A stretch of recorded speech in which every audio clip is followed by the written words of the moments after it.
what's something you see happening in business and coaching industry that you absolutely disagree with? That's a great question. Oh my gosh, that's like such a loaded question. So I was presented with this reframe a couple years ago in 2020, where we have the opportunity to be pro-chocolate rather than anti-vanilla. And so I could sit here and I could rattle off a lot of things that I'm anti-vanilla about. There's a lot of things that I don't like and disagree with in the coaching industry and the online business industry.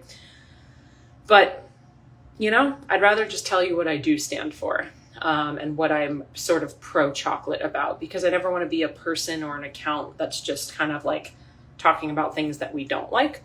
But what I will say are more like red flags to look out for.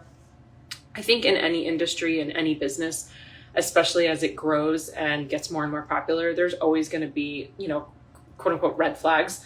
So what I would say is just manipulative marketing, people kind of putting the cart before the horse, selling like the lifestyle rather than, especially in the lens of like business coaching, sort of selling the lifestyle or using lifestyle content to sell. I also don't love when people share their monetary wins, because what I make has no bearing on like what I can help you with. And while it's cool and it's super impressive, it also doesn't take into account the context.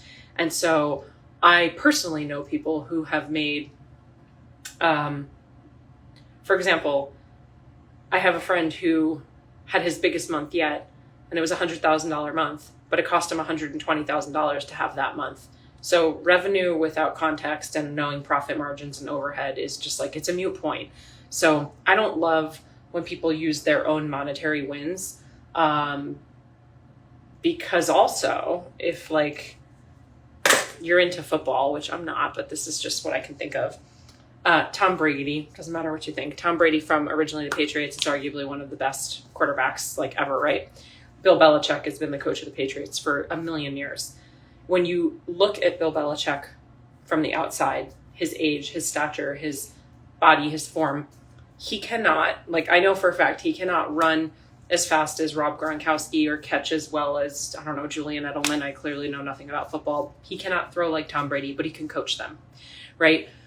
Even being a personal trainer for 18 years, I was never the most fit trainer. I never had the most abs, but I had a ton of experience, almost 20 years, a college degree, a million certifications under the sun. I was obsessed. I studied it. So like, just because I didn't look a certain way didn't mean that I couldn't get you to your goal. So I don't love the monetary wins as marketing. I don't love the cart before the horse as marketing. As a business coach myself, I have watched a lot of clients, not a lot. I've seen people come through our programs, not build a successful business, struggle, not enroll anybody, have a silent launch, and then 5 minutes later, they're business coaches, kind of just regurgitating what they learned inside of my program. And that's fine. I'm not mad about it. There's no resentment. There's no hate. There's nothing. But what you need to realize as a consumer is that's happening a lot, right? So I would say just like do your research, do your due diligence. There is a lot of flashy marketing, cart before the horse. The other thing that I don't love is something that's been going on for a couple of years. This idea, I can't help but laugh. This idea that people are saying not to use pain point marketing, or that they don't use pain point marketing, and that is their marketing, is that they're like, I don't use pain point marketing, when the reality of it is, if you actually understood what that was, they're literally using pain point marketing. They're poking at one of your pains to market to you. Same thing as like people saying things like, you know, I refuse to do sales calls, or I don't have sales pages because my clients know how to lead themselves and they don't need a sales page. And if you need more details, then you're not ready to join my program. That is extremely disempowering. There are multiple different types of learners. There are multiple different types of buyers. In fact, I teach it. And I just think it's extremely disempowering and it's fine. It's totally on you. But like, it's one thing to not do a sales page or to refuse to do sales calls. Like that's your business. You do what you want to do. But to tell people that if they need more details, if they need a sales page, if they want to talk to you, that they're not ready. Like that's just, in my opinion, disempowering and kind of gross. And to me, that just feels, again, kind of like almost like predatory marketing. I don't love that. I don't love that at all. I also don't love just the echo chamber that the coaching industry has become. But again, this isn't any industry. This is always going to be the case in any industry. So we joke, right? I've been wearing flat brim hats since I was born. I've been wearing hats since I was born. I grew up wearing kimonos and putting feathers in my hair and like just all of this stuff. Very boho. My mom's an artist. We had macrame in the house always and stuff. And I just think it's funny. Like I have made posts about it jokingly, but it's kind of like the coacher's starter pack. And it's like the echo chamber of everybody looking the same way, dressing the same way, using the same marketing, using the same messaging. There's a particular brand right now, like branding, that is just like trending. And I get it. Success leaves clues. And when you see something that works, you're like, oh, I should just do that too because it works. But everybody's brand looks the same. I'm not going to call out what it looks like. Everybody's brand looks the same. It's the same colors. It's the same vibe. It's the same mood. And so, wow, my camera. I just don't love that. Like, the whole point that people are going to work with you is because of you. Like, you are the secret sauce. And we talked about this a little bit yesterday. As crazy as it seems, did anyone here go to University of Rhode Island? Say like, oh my God, me too, or whatever. So I went to University of Rhode Island. I'm a Rhody Ram alumni. When I say that, if someone went there, there's an instant bond. There's an instant connection. Is anyone here from New Jersey? Say New Jersey if you're from New Jersey. Does anyone here have a husband named Mike? Does anyone here have a dog that they rescued? You know, does anyone have an older brother? Did anyone have a destination wedding? Because I did. As soon as you start to bring elements of you into your business, into your brand, and into your content, people will automatically connect and resonate you for whatever reason, right? It might just be like, oh my God, I had a destination wedding too. Or I was talking about it yesterday. We lived in an RV and traveled the country for 14 months. Even if you haven't done that, but it's something that you always wanted to do, we sort of had this, we have this connection now, just because I'm sharing parts of my life, right? And the conversation started yesterday because on Sunday, unfortunately, we were approaching the 1 year mark since I had an ectopic pregnancy, and we lost our baby, and I lost my right fallopian tube, and things like that. People connect to that, right? Other men and women who have been through similar things, they connect to that. And so what I don't like is using that then as marketing, right? Where there's a difference between being vulnerable and authentic and sharing parts of yourself to connect and help other people. And then there's like the kind of like you cross the line and now you're using it as marketing or like bait to call someone in. And we can all see through that. We can all feel that. We've all been a part of it where someone tells this like really heart-wrenching story and then all of a sudden there's a pitch at the end and you're like, what? Like, why did that just happen? Right?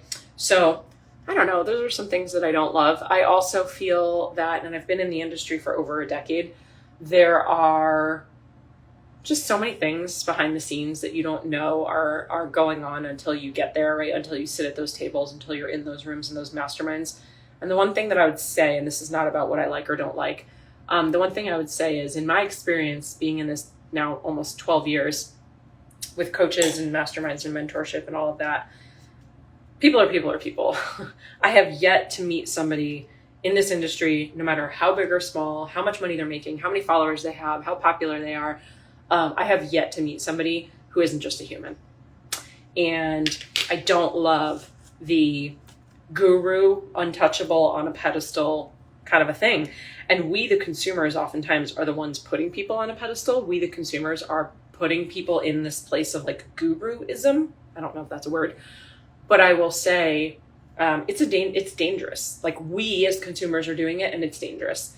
And every single person that I've met, no matter how big or small, and I've met very big people, very, very famous, very well known, making lots of money, not just in the coaching industry, but just entrepreneurship in general, right? People are people. And everybody poops, everybody cries, everybody's got challenges, everybody's dealing with something behind the scenes that you don't know about. And I will tell you right now, being in masterminds for a decade, when you get into a mastermind and everyone is open and vulnerable and they lift up the hood of the car, right? They lift up the hood of the business and they're looking at the engine and they're asking for support. Everybody's in the same boat. Everybody's in the same boat. Like, everybody's just trying to figure it out as humans, going through the human experience with our egos. We're trying to figure out the business, what's working, what's not, what's trending, what's not, what used to work doesn't, right? Everybody's just trying to figure it out. So what I don't love is, and we have created it, I don't love this sort of like guru on a pedestal, untouchable thing. And I think for me, one of the best compliments I've ever received, and if you've ever met me in person, I'd love to hear from you in the comments, but one of the best compliments I've ever received is, and I've received it many times, when I meet people in person, whether I'm speaking at an event or I'm at a mastermind or whatever, I'm somewhere and I meet people in person, even just strangers on the internet, repeatedly I have been told, you are exactly who you are in person as you are online. And to me, that is, the only thing they say is, though, I'm shorter than they expected. But that's like the best, that is the best thing. I love to hear that, not because my ego needs it, because I want to be the exact same person that I am on here that I am in person. I don't want to put on a show. I don't want to put on a front. I have shown up on social media so vulnerable. I show up with no filter. I show up with no makeup. I tell the stories. I talk about the challenges and the things that I've been through. It really is the best compliment. But it's not just about what I tell. It's not about what I say. It's about who I am and how I be. There's like showing and telling, right? Show and tell. Remember that from elementary school? So I can say whatever I want in my content. I can write really great captions and be really good at copy. But, love you. Being is different. And so when someone says to me, you are the same. You're exactly what I thought. You're exactly how I expected, except you're shorter than I thought. That's the best compliment that I could receive, because I'm not saying there's a lot of BS. It's just, it's hard to sift through, and there's a lot of noise, and it's competitive. And the thing with the coaching industry that's interesting is that, unlike other industries, the coaching industry becomes very personal for the business owner, because we're service providers selling a service. And most of us, even if we have a company that we've started, we are the brand. And so there is an attachment that's very different than if I were selling hair ties or, rose water spray or something like that. The product, there's like a distance between the product you sell and yourself. But when you're a coach and you're selling yourself and you're selling coaching, that distance gets small. That gap feels really small, which is also why it's so difficult for some people especially when they're starting out, to detach from the outcome. It's so difficult to not take it personally when someone says, nah, it's actually not for me. I'm not going to enroll. You're not the coach for me. It's not a good time. I don't have the money, right? It's really difficult for a lot of us to not take that personally, because when you are the coach, when you're the brand, you're basically selling yourself. And so you can sell your processes and your courses and your programs, and you can have other coaches in your programs and all of that. But there's something that happens when internally, I know for me, especially as a woman, and this is a conversation for a different day, there's a level of comparison that comes up. Is it because I'm not pretty enough? Is it because I don't have enough followers? Am I not skinny enough? Am I not as good of a speaker as she is? Do I need to show up? Give me a heart if this resonates. Do I need to show up on social media with makeup? Should I be using a different filter? And I'm going to share something with you that I haven't really talked about before. And this is just the fact. There's like fact and fiction, right? There's what actually happened in the stories we tell ourselves. When Mike and I left New York City and we lived in the RV for 14 months and we were traveling around the country, we did a lot of hiking. We were like doing lots of hiking and outdoor stuff, and we're not really campers, but I went from New York City living, getting dressed up, going out to clubs and dinners and events all the time, and wearing makeup and sometimes hair extensions and speaking on stages and fake eyelashes and stuff for events, to a lot of like outdoor Jess, sitting around a campfire, going camping, going hiking and exploring national parks. My audience, you, specifically on my old account that I no longer have, they did not like it. And they did not like it because they told me they didn't like it. The metrics and the analytics and the insights said that they didn't like it. My story views were in New York City generally at like 1,000 a day. And when we hit RV life and really started getting into the flow of our RV life, my story views dropped down to like maybe 100 a day. Yet we would still do things like go to masterminds, and I'd get dressed up and I'd speak on stages, and we'd do fun things like that. And every single time that I would get dressed up and put on makeup and do fun things and wear the outfit, they'd go back up to 1,000, sometimes more. And I'll never forget, we were in the RV doing RV life. I think we were in like Idaho, and we took a trip to Vegas just to meet up with friends for fun. And that weekend in Vegas, whether it was because I was in Vegas and the the location tag of Las Vegas, or because of like the outfits and stuff, my views went from 60 to 100 all the way back to close to 2,000 views on my stories. And the same thing was happening with my content. And if I used an old picture, or if I used a picture from like when I was dressed up and going on stage, the views and the saves and the shares and the comments would be through the roof. And then if I didn't, and it was like a hiking picture, it would be really, really low. And so there's the fact and there's the fiction. And that was really interesting for me.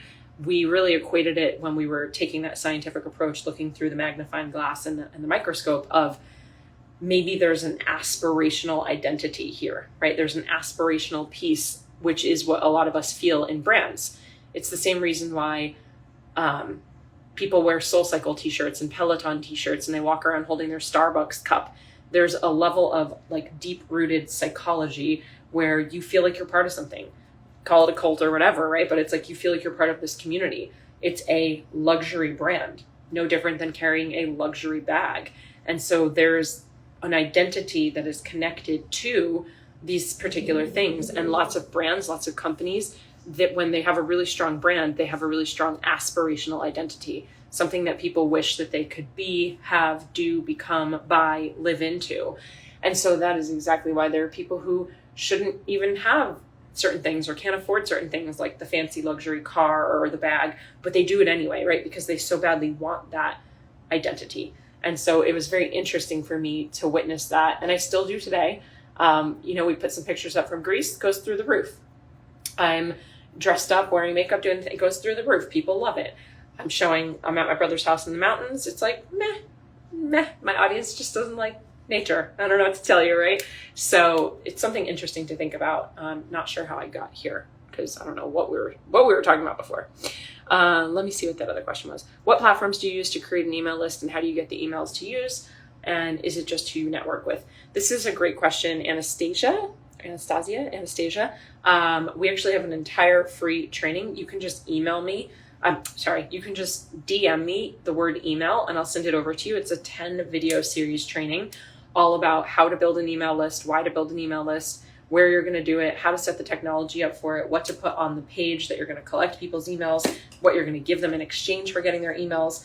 But there are so many different platforms that you can use to build your email list. There's nothing right or wrong. Most are going to be free when you start. Generally, an email marketing platform starts to charge as you get more and more email subscribers, but usually it will be free to start. However, if you're using a one-stop shop platform like Kajabi, which is what a lot of people in my audience use, because that's what I use, they do charge because you're paying for the whole platform, and the whole platform as a one-stop shop houses your course. It's going to have your email. You can build your website on there. You can do payment checkout on there. So that's very different than just an email platform. So if you want just an email platform, you're going to use something when you start like MailChimp. There's MailChimp, there's ConvertKit, there's Constant Contact. Kajabi, Teachable, Thinkific are going to be more like one-stop shop platforms. There's so many different email marketing systems, but you want to jump into one of those. I would suggest you can either try Kajabi for free. We have a month free. You can test it out if you want. But again, that's going to be your one-stop shop. It's not free. Or just go with a free platform like MailChimp, Flowdesk, something like that. Get comfortable there. And then basically, you got me, Flowdesk. You basically want to go and create an opt-in. So someone's going to give you their email in exchange for something. And the something that you're going to give them can be anything from audio, visual. It could be meditations. It could be a PDF. It could be recipes. It could be a training. It could be something like a free masterclass. I don't love that for a free opt-in because you want your opt-in to be available at all times where people can just join it all the time. So pushing people to a challenge or a free masterclass that you're hosting is not going to be great for like long-term sustainability. It's great to do it in addition. And over time, you're going to have an arsenal of opt-ins. Like we literally have over 100 different opt-ins. You can have a quiz. It could be a discount code. It could be a coupon. So if you think about when you log on to a store's website and you go to checkout, sometimes they'll like right before you go to checkout, a thing will pop up and say, wait, before you leave, drop your email and we'll give you 10% off your order, right? They're collecting your email in exchange for a coupon. So there are so many different things that you can do. And I have that entire training. If you're interested in that training, it is totally free. And we want to make sure that we're building an email list because it is a list we own. So social media is a borrowed list. TikTok, Twitter, Instagram, Clubhouse, all of them, Threads. You're borrowing these platforms, meaning if you were to get hacked, your account were to get shut down, or the platform were to shut down tomorrow, then I have no way of contacting the thousands of you on here that are part of my community here unless you're on my email list. So a list that you own is going to be like a text message list or an email list. And so you want to make sure you're always driving people towards your email list. There's also, Cheryl, I got you. There's also stats that show people are still purchasing from email marketing more than they're purchasing anywhere else or from anywhere else. Trish, I got you too. So while we might not read every single email, we might not love every single email coming into our inbox, we are still humans more likely to purchase something and really appreciate that reminder that comes through via email than the likelihood of us purchasing something from social media. And the interesting thing about social media is it's a great place to build that know, like, and trust, kind of let people know about you, build that authority, create those relationships, chat with people in the DMs, really foster those relationships. But a lot of times people don't want to leave social media, which is the whole point, right? So you might be telling someone to go click the link in your bio when they're watching your stories, but they don't want to leave your stories because they want to swipe to the next person. They want to keep watching. So conversions are generally still higher over in the email inbox than they would be on social media. So great question. It's really in depth. And that's why our training, it's literally 10 different videos. And we even give you scripts for your email. And we show you like what you could be writing, different types of emails that you can be writing. How do you nurture your email audience after you start to build it? How often should you be building it? We literally talk about everything. So, and I am going to pop off. We've got a great and busy, exciting day today. Got some team meetings. We got some elite mastermind calls today. We've got a guest coming in talking all things AI, which is exciting. And then some podcasting. So that's going to be fun. So it's a great, busy, juicy day. And I just want to say thanks for being here. Remember, Monday through Fridays, we do these lives in the morning while I get ready. It's not always at the same time. You just gotta wing it. You gotta jump on with us. Make sure you bring your questions. I love to answer these questions. Some of these episodes get popped up onto our Digital Business Evolution podcast, and they do not stay. I'll get you, Jolene. They do not stay on my Instagram. So make sure that you are checking them out. You're jumping in. You're asking your questions. I know Lauren, she's asked some great questions in the last couple days she's been on. So I just took a screenshot there. If you need scale, let me know. If you need the email thing, let me know. Kelsey, thank you for being here. Thank you all. I love you. Have a great day. It's Tuesday, I think. And my mug even says it today. It says, I think I'll just be happy today. So with my little rainbow. As always, cheers to your evolution. I will see you tomorrow. Thank you so much for tuning in. If you loved this episode, I invite you to be a part of our ripple effect and share it with a friend. And please, if you feel called, take 30 seconds to leave a 5-star review, and I'll be forever grateful. Until next time, cheers to your evolution.